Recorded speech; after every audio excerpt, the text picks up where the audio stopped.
This week, we're going to be talking about Penn State's brand new wide receiver room. Hello, everyone, and welcome to the We Are Baseline podcast. My name is Julian Smith, and I'm with Alex Roddy. Alex, how are you doing today? Doing good, man. It's mulching day at the Roddy Estate. Just got off a shift, had myself a sandwich. I'm good to go. A bit tired, but ready to talk some football. Awesome, and I'm back in Seattle now. Roddy, do you want to talk a little bit about yourself? This like the first time that the audience is seeing Yeah. you, and I want to mention before you start talking there.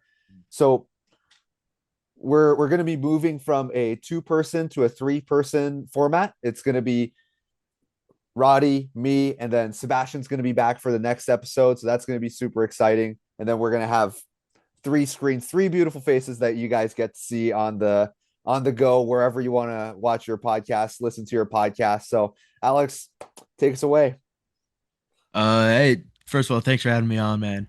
It's a pleasure. And I guess if I'm gonna be talking about, me as a Penn State fan, as an enjoyer of Penn State football, um, this all happened really in the past couple of years. My whole life, I was a Penn State hater. I had Penn State family, but I was a Notre Dame fan, so they were always bugging me about it. My dad raised me to be an op to the Nittany Lions, but it came time for me to choose a school. I was looking from place to place. I got to Penn State. I was like, this place is pretty sweet. I couldn't lie to myself, but yeah, ever since coming here, I've been tapped in. I've been really enjoying it. It's been such an insane, 2 seasons. It's crazy. It feels like it's been like three or four, but yeah, my first season, I got to watch Tyler Warren and Abdul Carter, my two favorite Penn State players all time.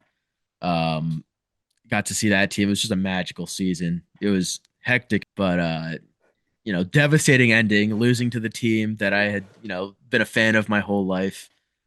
Really not how you want it to go out. And then the next season, it's been beat to death. How that season went. I'm sure you guys covered it in the first episode. It's impossible not to. But yeah, then get to the off season and all this stuff goes down. Matt Campbell's here. Franklin's long gone. Half the team's long gone. Our team is, quarter Iowa State now. And I don't know, man. It's an exciting time. It's a lot to get used to. It's a lot that's new, but for me, the whole team was new. So um, I'm ready to take it in stride. I think it could be such a fun season. And if I'm making any prediction for how this season's going to go, I think it's going to go down as one of the more fun ones we've had in recent memory. Oh yeah, 100%. And there's like that new factor too, right? Like you've Absolutely. got the Yeah. whole like you've got the Drew Aller time last season. I think Mhm. when they switched to Grunkemeyer, it was one of those moments where people were so excited. And then they saw Terry Smith, they were so excited. Trevor Pena Mhm. is starting to play well. New players are always awesome. And this year, basically the entire team's new. So Mhm. I mean, Happy Valley never disappoints when it comes to like being happy. It's part of the name. Yeah. I'm so excited for this season. But Roddy, today we're going to be talking about the wide receiver room, and I know We are. you love like I know you love Taylor Mauser. This guy is like your Oh, big guy. fan. So I want to know like what you think the difference is between last year's regime versus this year's regime when it comes to wide receivers and how that's going to play a role in Penn State this year. Absolutely. Yeah. I think last year's regime, I was a very big fan of Andy Kotelnicki too. I really loved what he did a couple seasons back, but it was something about last season that, that magic that we had in the year before really wasn't there. It felt like it sort of disappeared along with Tyler Warren, unfortunately. And we couldn't, Kotelnicki's offense, I can't glaze enough how fun that was to watch. The absolute insanity of it, tight end snaps at quarterback, passing to Drew Aller and him launching a deep ball. You just can't beat that. But, that same magic wasn't really there the next season. And if I had to compare that to Taylor Mauser, I would say we have got our swagger back, essentially, is what I'd say. If I could describe Taylor Mauser's offense in 4 words, it would be let your nuts hang. It's just like launch the ball deep, get your guys open, let them make plays. Let the boys run the yard. And I think that's what we need. We haven't had an electric wide receiver room in what, like almost 10 years at this point. You go back to 2016, 2017. The late teens teams with Chris Godwin and Mike Gesicki, um, Deshaun Hamilton, Saquon Barkley getting involved in that backfield attack, and we haven't really had that since. We've had a few good wide receivers, but it's never been that. And while I don't think on this team, outside of Kobe Howard, I don't know if I see anybody that really has a potential to really reach that NFL level. I think it's just going to be nice to have some more swag on that, in that room. It's going to be nice to have an offense that's not going to be afraid to sling it. That we're not going to be constantly running check downs and curls and in breaking routes. We're going to be running streaks, and when we're not running streaks, we're going to be hitting guys that can get open, that can make plays, that can move us downfield. Um, and I think that's just what Taylor Mauser's all about, and I absolutely love that about him.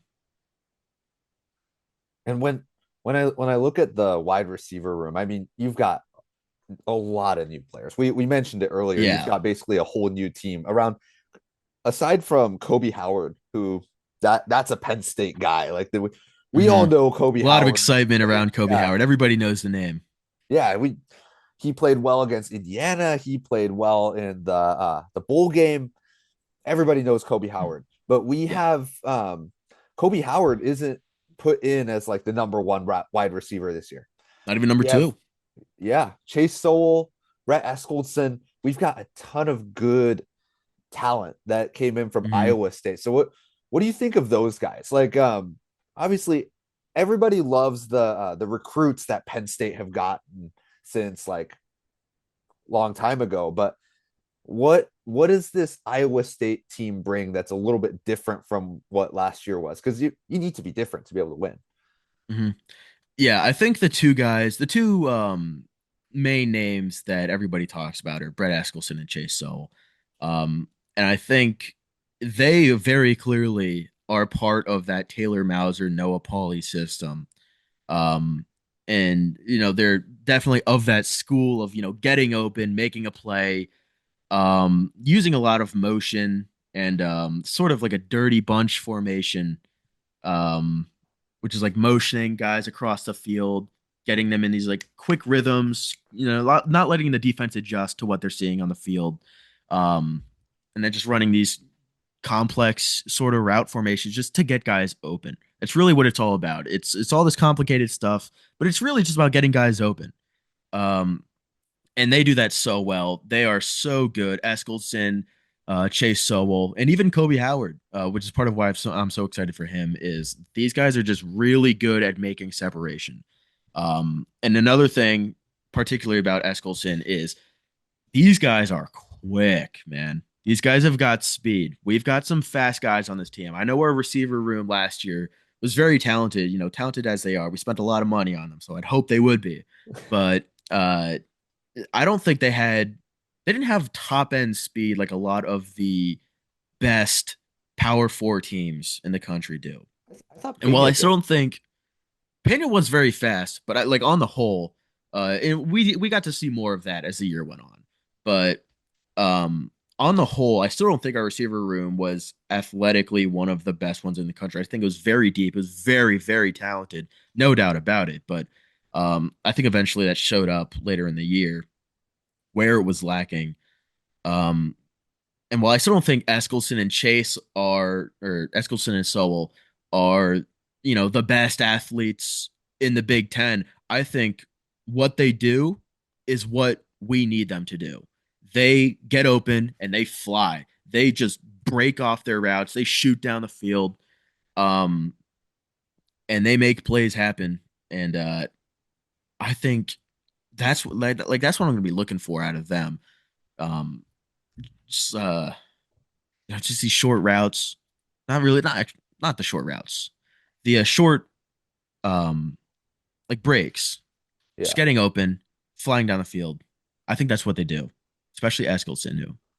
I'm a Actually, big Eskelson fan. so I love Eskelson because he has a lot of yards, and like his average amount of yards per catch is 17 and a half. That's Absolutely, yeah. I mean that's insane because that's a first down. It's a good And sign, yeah, to say the that's least. one first down and 3/4 is how much he's getting per catch. So Hmm. that's a really good sign. And then you have his track and field background where he runs a 10.52 100-meter dash.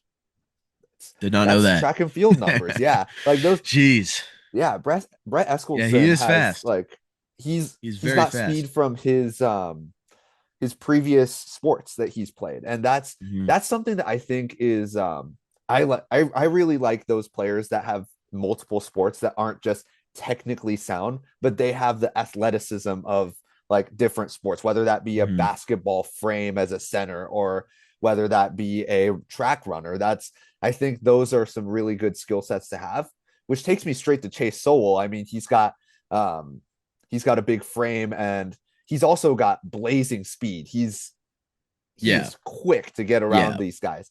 And with 6'3", 205 pounds, well, he's beating almost every safety out there. Safeties are around like 180 to 195.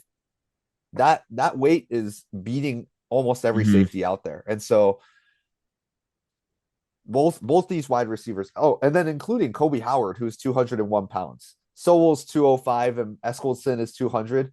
His the other two's heights might not be as much as Sowell, but Sowell at 6'3", that's going to be a big one. You're going to have a guy who is wide receiver is beating the cornerback, beating the safety almost every time because of Hmm. his speed and his frame. So that's going to be an interesting one for me.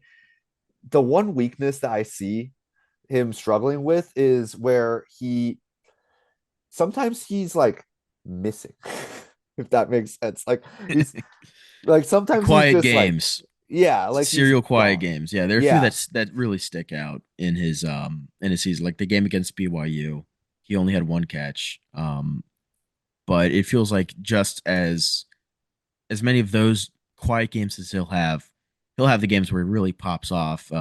Arizona State comes to mind. Um, or not Arkansas, Arizona. Both the games against Arizona, he really owned the state of Arizona last year. I think it's combined what 230 yards with against both teams. No touchdowns, but he was running all over the place. He really popped off in certain games. I'm really hoping he can recreate some of that success this year. And like you said, with his frame, I mean, the sky's the limit when you get into like 6'3", 210, can run. That's, if you're going to build a receiver from scratch, tall and fast is about what you want. Um, so yeah, I really understand in the depth chart, they have him as the X, and there's Mm. a bit of a debate about whether him or Eskelson will be wide receiver one. I think ideally, in an ideal world, if we're looking back at this season, and everything goes right, we'll say, yeah, they were both wide receiver one. They were both great. Um, but while for now I still have Eskelson until proven otherwise, I think Chase Sowell absolutely has the capacity to really surprise us, um, and really, I see that. surpass our expectations in a big way. Yeah. And you've got two guys in Kobe Howard and Brett Eskelson who can run the slot style. Mm, Brett Eskelson, even though he's a deep threat, he can also play the slot whenever he wants. And he's got that double skill set as a receiver. I think that's a really cool skill to have, having more of that, not just being good at one thing is great, but having multiple skill sets that you can bank on, especially when you're good at both those skill sets, the way that he is, I think that mm, that's going to play a crucial role because now you're completely fooling the defense, and mm. they don't know what he's going to do. Is the safety going to have to play up because Eskeldson's now going to play the slot, or is he going to have to play back because Eskeldson's going to outrun everybody on the field? Absolutely. There's so much of that goes into having a player that can play both those positions, and I'm excited to see where Kobe Howard is whenever Eskelson is playing the slot, Mm, especially because Howard's not a very speed guy, but he's very good with quickness. He's not a top speed guy, but he Yes. can juke people. He Yeah. can get to his spot really quickly. So I'm excited to see what having a double slot might look like in some situations, and then obviously you're going to have these guys playing their own wide receiver position, and so I think that's a pretty cool three receiver trio to have.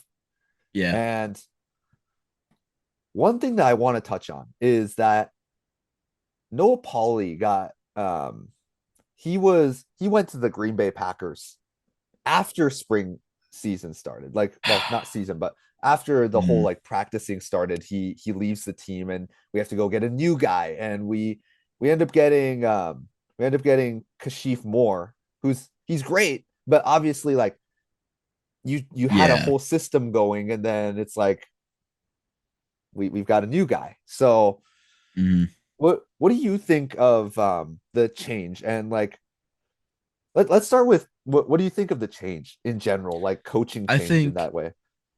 Yeah, I think I can't, I'm obviously always going to support Penn State coaches, Penn State guys. Kashif Moore's, that's our guy now. We'll ride or die.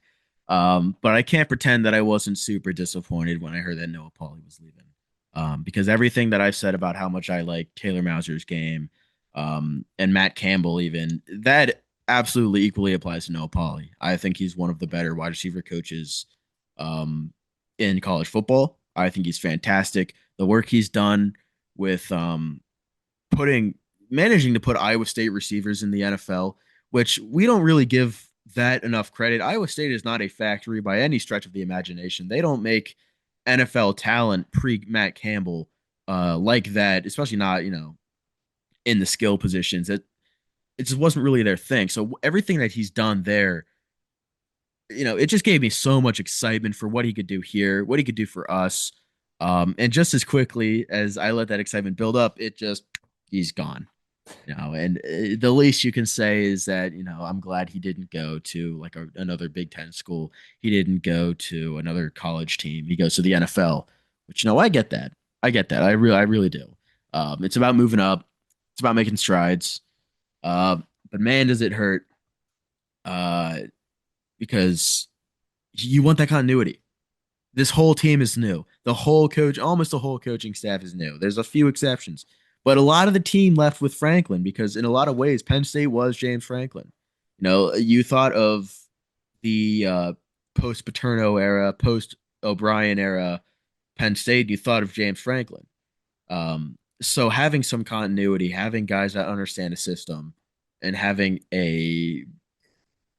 essentially transplanted a system in a place is really what you want.